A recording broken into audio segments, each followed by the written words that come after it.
Hello, এই শিবন, তুই কই? তাড়াতাড়ি আয়, তোর ভাই অ্যাক্সিডেন্ট করছে। কি? কোথায় আমার ভাই অ্যাক্সিডেন্ট করছে? কোথায়? আরে পাগল, তোর সাথে তো আমরা মজা করলাম। আরে বন্ধু, এইসব বিষয় নিয়ে মজা করা ঠিক না। বন্ধু, তোর সাথে মজা করবো না তো কার সাথে মজা করবো? অনেক খেলছে, বাড়িতে চলে যাই। কে আছে? বাঁচাও বাঁচাও, আমার পা ভাঙছে।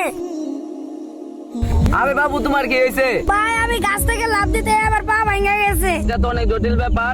দাঁড়াও, তোমার বাইরে ফোন দিতাছি। হ্যালো শিবন, তুই কই? তাড়াতাড়ি আয়, তোর ভাইয়ের পা ভাঙছে। মজা করার আর জায়গা পাস না না? তোর আমারে কালকেও ধোকা দিছস। আমার ভাইয়ের পা ভাঙছে না, তুই ওর এখানে রেখে চলে আয়। আচ্ছা, তাহলে আমি চলে যাই, যেহেতু তুই বিশ্বাস করস না। ভাই, আমার রেখে যান না, আমার হাসপাতালে নিয়ে যান, আমার পা অনেক ব্যথা করতে। কি রে, ওইটা কে রে? ওইটা না শিপনের ভাই? যাই শিপন রে ডাইকা আনি।